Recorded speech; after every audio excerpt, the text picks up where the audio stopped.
स्वागत है आप सभी का मेरे YouTube चैनल पर। और मैं आज आपके लिए लेकर आई हूँ कक्षा 10वीं के लिए CBSE हिंदी कोर्स अ से कृतिका के पाठ माता का अंचल की व्याख्या। तो पिछले वीडियो में आप सभी ने समझा 1 से 4 पृष्ठ की व्याख्या को। तो अब आगे चलते हैं हम पेज नंबर 5 पर। अभी तक आपने पढ़ा बच्चों के खेलों के बारे में कि वो बच्चे क्या खेल खेलते थे। जैसे मिठाई की दुकान उन्होंने लगा ली, या घरौंदा बना लेते, जोनार करते, पार्टी करते। तो आगे अब वो खेल खेलते हैं किसका? बारात का। कभी कभी हम लोग बारात का भी जुलूस निकाल लेते थे। जैसे शादी ब्याह होते हैं तो बारात निकाली जाती है। कनस्तर का तंबूरा बजता। कनस्तर देखा होगा आपने सबने, तेल का और घी का, पीपा भी बोलते हैं जिसे। अमोले को घिसकर शहनाई बजाई जाती। अमोला क्या होता है? आम का उगता हुआ पौधा, उसको घिस लिया जाता, फिर उसकी शहनाई बना ली जाती। टूटी चूहेदानी को, जिसमें चूहे को पकड़ा जाता है, टूटी हुई चूहेदानी की पालकी बना ली जाती। हम समधी बनकर बकरे पर चढ़ लेते। किस पर? बकरे पर। समधी कौन होते हैं? लड़के के माता पिता और लड़की के माता पिता, आपस में उनका क्या रिश्ता होता है? समधी और समधन का। और चबूतरे के एक कोने से चलकर बारात दूसरे कोने में जाकर दरवाजे लगती थी। बारात को एक चबूतरे से दूसरे चबूतरे की ओर ले जाया जाता था। वहाँ काठ की पटरियों से घिरे, गोबर से लिपे, आम और केले की टहनियों से सजाए हुए छोटे आंगन में कुल्हिए का कलसा रखा जाता था। वो रख दिया जाता था। जैसा बारात जिस घर में आती है तो वहाँ पर एक मंडप बनाया जाता है, उसको सजाया जाता है। ठीक है, तो कुल्हिए क्या होते हैं? छोटी छोटी मटकी होती हैं जो दिवाली और दशहरे पर लाई जाती हैं, उनको क्या कहते हैं? कुल्हिए। तो उनको कलसे की जगह रख दिया जाता था। छोटे बच्चे हैं तो उनके जो खिलौने थे वो भी सारे जुगाड़ू हो जाते थे, वो जुगाड़ कर लेते थे। वहीं पहुंचकर बारात फिर लौट आती थी। वहाँ पहुंच जाती थी बारात, फिर वापस भी आ जाती थी। लौटने के समय खटोली पर लाल ओहार डालकर, खटोली क्या होती है? खाट होती है, खाट की जो छोटी बहन होती है खटोली, छोटी वाली, ठीक है। ओहार डालकर उस पर क्या करते थे? लाल कपड़ा डाल देते थे, उसमें दुल्हन को चढ़ा लिया जाता था। जो भी बच्चा दुल्हन बनता उसको उसमें चढ़ा लिया जाता। किसमें? खटोली में। लौट आने पर बाबूजी ज्यों ही ओहार उघार कर दुल्हन का मुख निहारने लगते। अब क्या करते थे? बाबूजी बार बार आ ही जाते थे उनके खेल के बीच में, तो यहाँ भी वो क्या करते? उस लाल कपड़े को उघाड़ देते और दुल्हन का मुख देखने लगते। और वैसे ही हम क्या कर जाते? वहाँ से हंसकर भाग जाते। अब ये तो खेल हुआ शादी का, बारात निकाल ली गई, शादी हो गई। थोड़ी देर बाद फिर लड़कों की मंडली जुट जाती थी। फिर वो बच्चे थोड़ी देर का ब्रेक लेते, फिर इकट्ठे हो जाते। इकट्ठा होते ही राय जमती कि क्यों ना अब खेती भी की जाए। वो फिर खेती भी करते। बस चबूतरे के छोर पर गिरनी गड़ जाती और उसके नीचे की गली कुआं बन जाती थी।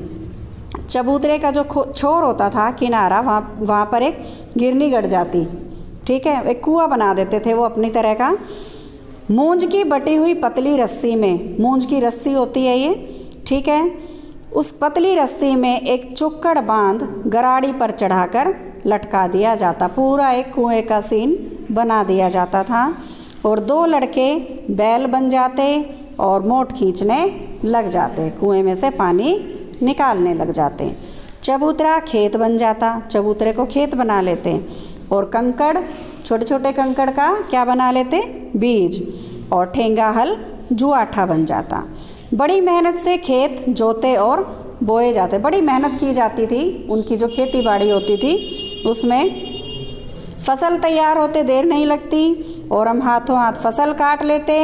काटते समय क्या गाते थे? ऊंच नीच में बई क्यारी जो उपजी सो भई हमारी। ऊंची नीची जगह पर हमने क्यारी बोई थी, पौधे लगाए थे। जो फसल इकट्ठी होगी वो सारी किसकी होगी? हमारी होगी।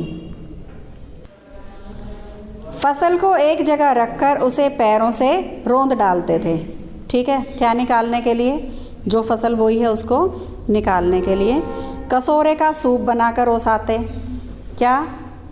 कसोरा क्या होता है? मिट्टी का बर्तन, छिछला सा बर्तन, उसमें से उसे साफ़ कर लेते, ओसाते। और मिट्टी की दिए की तराजू पर, मिट्टी के जो दिए होते हैं उनके तराजू बना लेते थे और उस पर क्या करते थे? फसल को तोलते थे और राशि तैयार कर लेते थे। राशि, पैसा। इसी बीच बाबूजी आकर पूछ बैठते थे, इस साल की खेती कैसी रही भोलानाथ? बस फिर क्या, हम लोग क्या करते? खेत खलिहान को फिर से छोड़ देते और हंसकर भाग जाते। कैसी मौज की खेती थी, कितना मज़ा आता था उस खेती में। तो ये कई प्रकार के बचपन के ऐसे खेल थे जिसमें पैसे भी खर्च नहीं होते थे। बच्चे अपने आप किसी भी चीज़ को कुछ भी बनाकर इस्तेमाल कर लेते थे। ऐसे ऐसे नाटक हम लोग बराबर खेला करते, मतलब खेलते ही रहते थे। बटोही भी कुछ देर ठिठक कर, बटोही यात्री मुसाफिर जो वहाँ से आने जाने वाले लोग हैं, वो भी कुछ देर रुककर हमारे तमाशे को देखते थे। जब कभी हम लोग ददरी के मेले में जाने वाले आदमियों का झुंड देख पाते तब कूद कूद कर चिल्लाने लगते थे। एक मेला लगता था, ठीक है, चलो भैया ददरी सत्तू पिसान की मोटरी। अगर किसी दूल्हे के आगे आगे जाती हुई ओहारदार पालकी देख लेते जिस पर लाल कपड़ा डला हुआ होता था, उसमें दुल्हन होती थी, तब खूब ज़ोर से चिल्लाने लगते थे। फिर रहरी में रहरी पुरान रहरी, डोला के कनिया हमार महरी। रहरी क्या है? अरहर की दाल। दाल क्या होता है? जितनी पुरानी होती है कहते हैं उतनी ही अच्छी होती है। और डोला के कन्या हमार महरी, और डोली में जो कन्या बैठी है वो हमारी माँ है। इसी पर एक बार बूढ़े वर ने हम लोगों को बड़ी दूर तक खदेड़ कर ढेलों से पत्थरों से मारा था। किसी बूढ़े की शादी हो रही थी। इसी पर एक बार बूढ़े वर ने हम लोगों को बड़ी दूर तक खदेड़ कर मारा। उस खसूट खब्बीस की सूरत आज तक हमें याद है। उस खूसट की शक्ल भी वो कहते हैं कि हमें अब तक याद है कि उसने हमें किस तरह से ढेले मार मार के खदेड़ा था। ना जाने किस ससुर ने वैसा जमाई ढूंढ निकाला था। पता नहीं कौन था ऐसा लड़की का पिता जिसने ऐसा जमाई अपने लिए ढूंढा था। वैसा घोड़ मुँहा, घोड़े जैसे मुँह का आदमी हमने कभी नहीं देखा। आम की फसल में कभी कभी खूब आंधी आती है। जब आम उगते हैं तब आंधी भी आ जाती है। आंधी के कुछ दूर निकल जाने पर हम लोग बाग की ओर दौड़ पड़ते थे। कहाँ? कौन से बाग में? आम के बाग में। वहाँ चुन चुन कर घुले घुले गोपी आम चाबते थे। गोपी आम एक किस्म है। एक दिन की बात है, आंधी आई और पट पड़ गई। बिल्कुल अंधेरा हो गया। आकाश काले बादलों से ढक गया। मेघ गरजने लगे, बादल गरजने लगे, बिजली चमकने लगी और ठंडी हवा सनसनाट करते हुए चलने लगी। पेड़ झूमने लगे और ज़मीन चूमने लगे। मतलब इतनी तेज़ आंधी थी कि पेड़ भी झुककर ज़मीन तक आ रहे थे, ज़मीन को चूमने लगे। और हम लोग क्या चिल्ला उठे, 1 पैसा की लाई बाज़ार में छितराई, बरखा उभरे बिलाई। लेकिन बरखा ना रुकी। कौन बरखा? बारिश। ठीक है। और भी मूसलाधार पानी होने लगा। हम लोग पेड़ों की जड़ से धड़ से सट गए। जैसे कुत्ते के कान में अंठई चिपक जाती है, मगर बरखा जमी नहीं, थम गई। मतलब इतनी तेज़ आंधी मूसलाधार बारिश थी कि वो पेड़ों की जड़ों से चिपक गए, सट गए। मतलब अच्छी तरह से उसे पकड़ लिया। कैसे? जैसे वो होते हैं ना, कुत्ते के कान में चीचड़ बोलते हो, ठीक है, तो वो अंठई चिपक जाती है, एक प्रकार का कीड़ा होता है। मगर बरखा जमी नहीं, थम गई। बरखा बंद होते ही, जैसे ही बारिश बंद हुई, बाग में बहुत से बिच्छू नज़र आए। हम लोग डरकर भाग चले। हम लोगों में बैजू बड़ा ढीठ था। मतलब उनकी जो टोली थी उसमें एक बच्चा ढीठ भी था। जैसे तुम में से भी कोई ना कोई एक ऐसा होगा। सहयोग की चाल देखो, बीच में मूसन तिवारी मिल गए। ठीक है। बेचारे बूढ़े आदमी को सूझता कम था, मतलब दिखाई कम देता था। बैजू उनको चिढ़ाकर क्या बोला, बुढ़वा बेईमान मांगे करेला का चोखा। हम लोगों ने भी बैजू के सुर में सुर मिलाकर वहीं चिल्लाना शुरू कर दिया। वो एक शरारती था, उसके पीछे पीछे सारे बोलना शुरू हो गए।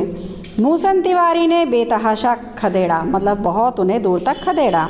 हम लोग तो बस अपने अपने घर की ओर आंधी हो चले, जैसे आंधी आती है और इसी तरह से हम भी आंधी की तरह अपने अपने घरों की ओर चल दिए। जब हम लोग मिल ना सके तब तिवारी जी सीधे पाठशाला में चले गए। वहाँ से अब क्या हुआ, जैसे कई बार देखते हो ना, यहाँ से भी कोई पड़ोसी आ जाता है, अगर तुम लोग शरारत करते हो तो स्कूल में शिकायत आ जाती है। तो मूसन तिवारी भी शिकायत करने स्कूल में चल दिए। तो स्कूल में क्या शिकायत करी,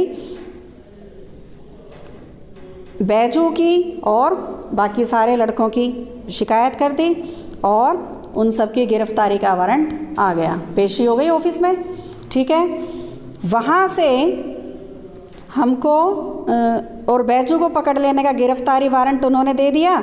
इधर जो ही हम लोग घर पहुँचे त्यों ही गुरुजी के सिपाही कहाँ पहुँच गए, हम लोगों पर टूट पड़े। जो खास चेले थे गुरुजी के वो वहाँ पहुँच गए। बैजू तो 9-2-11 हो गया, 9-2-11 मुहावरा है, भाग गया। ठीक है, हम पकड़े गए। फिर तो गुरुजी ने हमारी खूब खबर ली। ठीक है, क्या हुआ, डांट फटकार पड़ी, पिटाई भी हुई। बाबूजी ने यह हाल सुना, वे दौड़े दौड़े पाठशाला में आए। पाठशाला स्कूल, विद्यालय। ठीक है, गोद में उठाकर हमें पुचकारने और फुसलाने लगे। भाई बच्चा पिटता हुआ तो नहीं देखा जाता, और वैसे भी बाबूजी का तो उसके साथ बहुत ज़्यादा अटैचमेंट था, जुड़ाव था। पर हम लोग दुलारने से चुप होने वाले लड़के नहीं थे। भोलानाथ ऐसा सीधा साधा नहीं था, वो अच्छा ड्रामा करता था रोने का। रोते रोते उनका कंधा आंसुओं से तर कर दिया, क्योंकि बाबूजी ने गोदी में ले लिया। वो आंसू सारे कंधे पे आ गए और उनका कंधा आंसुओं से भीग गया। वे गुरुजी की चिरोरी करके हमें घर ले चले। चिरोरी प्रार्थना मनोहार के रिक्वेस्ट कर ली, भाई आगे से शरारत नहीं करेगा तो कृपया इसे छोड़ दीजिए। रास्ते में फिर हमारे साथी लड़कों का झुंड मिला। वे फिर ज़ोर से नाचते और गा रहे थे। लड़कों को कोई असर ही नहीं था कि अभी तक उनको कितनी ज़बरदस्त डांट फटकार मिली है, उनकी पिटाई हुई है। तो इस प्रकार वो अगली शरारत के लिए फिर से तैयार हो रहे थे। क्या नाचते और गाते थे, माई पकाई गरर गरर पुआ, हम खाइब पुआ ना खेलब जुआ। माँ ने क्या बनाए, गर्मा गर्म पुए बनाए। ठीक है, तो हम क्या खाएंगे, गर्मा गर्म पुए खाएंगे। फिर क्या था, हमारा रोना धोना भूल गया, ख़त्म हो गया। अब उन्होंने रोना धोना बंद कर दिया और हम हट करके बाबूजी की गोद से उतर पड़े और फिर से लगे क्या, लड़कों की मंडली में मिलकर वही ताल और वही सुर अलापने। या क्या हुआ, क्या मतलब, फिर से शरारतें करने के लिए तैयार। तब तक सब लड़के सामने वाले मकई के खेत में दौड़ पड़े। अब वो कहाँ चले गए, मकई के खेत में। उसमें चिड़ियों का झुंड चल रहा था। ठीक है, वे दौड़ दौड़ कर उन्हें पकड़ने लगे, पर एक भी चिड़िया उनके हाथ ना आई। हम खेत से अलग ही खड़े होकर गा रहे थे, मतलब चिड़ियों को भी वो तंग कर रहे थे। किसी को नहीं छोड़ा उन्होंने, इंसानों को भी नहीं छोड़ा, पक्षियों को भी नहीं छोड़ा। राम जी की चिरई, राम जी का खेत, खा लो चिरई भर भर पेट। अपना खेत थोड़ी है, चिड़ियों को बुला दिया, आओ तुम भी इनकी मक्का चढ़ जाओ। हमसे कुछ दूर बाबूजी और हमारे गांव के कई आदमी खड़े होकर ये हमारा तमाशा देख रहे थे और यही कहकर हंस रहे थे कि चिड़ियों की जान जाए, लड़कों का खिलौना है। उन्होंने क्या, बच्चे क्या समझ रहे हैं, चिड़ियों को खिलौना समझ के खेल रहे हैं वो तो अपना। ठीक है, सचमुच लड़के और बंदर, तो लड़के और बंदर पराई पीर नहीं समझते। बंदर को भी कोई फ़र्क नहीं पड़ता। भाई लड़के इसमें कृपया बुरा ना माने, लेकिन लड़के बहुत शरारती होते हैं, तो उनकी बराबरी किसके साथ की गई है, बंदरों के साथ की गई है। तो वो दूसरों के दुख को नहीं समझते, उन्हें सिर्फ क्या करना है, अपना मनोरंजन करना है, खेल खेलना है, शरारतें करनी हैं। एक टीले पर जाकर हम लोग चूहों के बिल से पानी उलीचने लगे। अब देखो, अब शुरू होती है असली कहानी। एक टीले पर गए, वहाँ चूहे के बिल वगैरह बने होते हैं कच्ची जगहों पर, ठीक है। तो उसमें से पानी निकालने लगे, नीचे से ऊपर पानी फेंकना था। हम सब थक गए। तब तक गणेश जी के चूहे को रक्षा के लिए शिव जी का सांप निकल आया। अब चूहा तो नहीं आया, कौन आ गया? शिव जी का सांप। शिव क्या नाम, चूहे क्या होते हैं? गणेश जी के होते हैं। और सांप किसका? शिव जी का, ठीक है। तो वहाँ से सांप निकल आया। रोते चिल्लाते हम लोग बेतहाशा भाग चले। अब उन्हें होश नहीं था। कोई औंधा गिरा, कोई अंटा चिट, कोई इधर गिरा, कोई उधर गिरा। गिरते पड़ते सारे भाग लिए। किसी का सिर फूटा, किसी के दांत फूटे। कभी गिरते पड़ते भागे। हमारी सारी देह लहूलुहान हो गई। सारे शरीर में जगह जगह चोट लगी, जिससे खून आ गया। पैरों के तलवे कांटों से छलनी हो गए। कांटे भी थे रास्ते में, और रास्ता ठीक भी नहीं होगा, उबड़ खाबड़ होगा।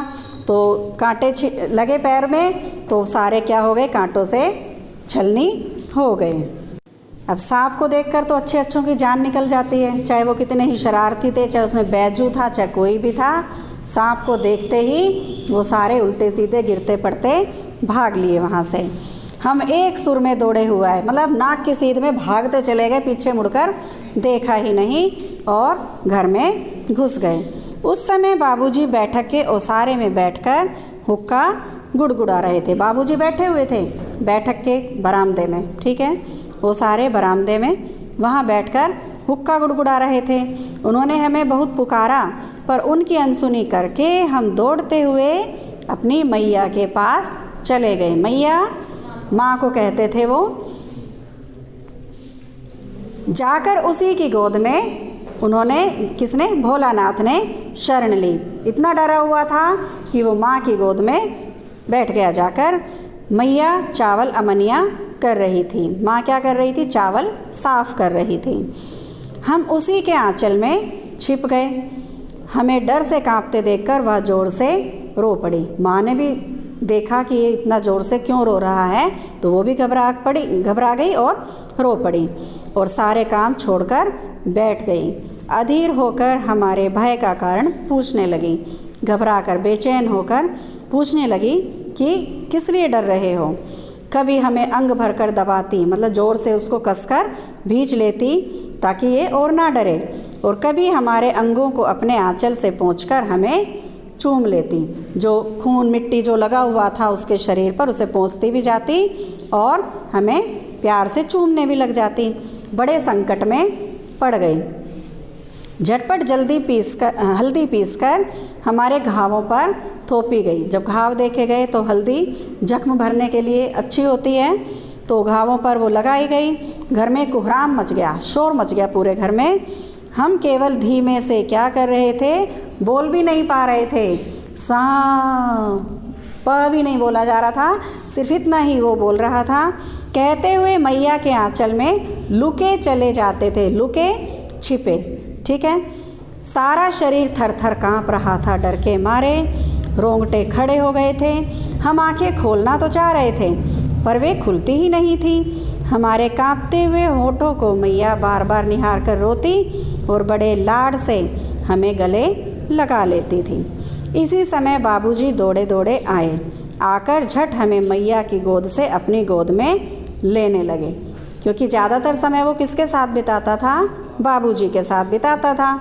तो बाबूजी ने सोचा कि मैं अब इसको गोद में ले लेता हूँ।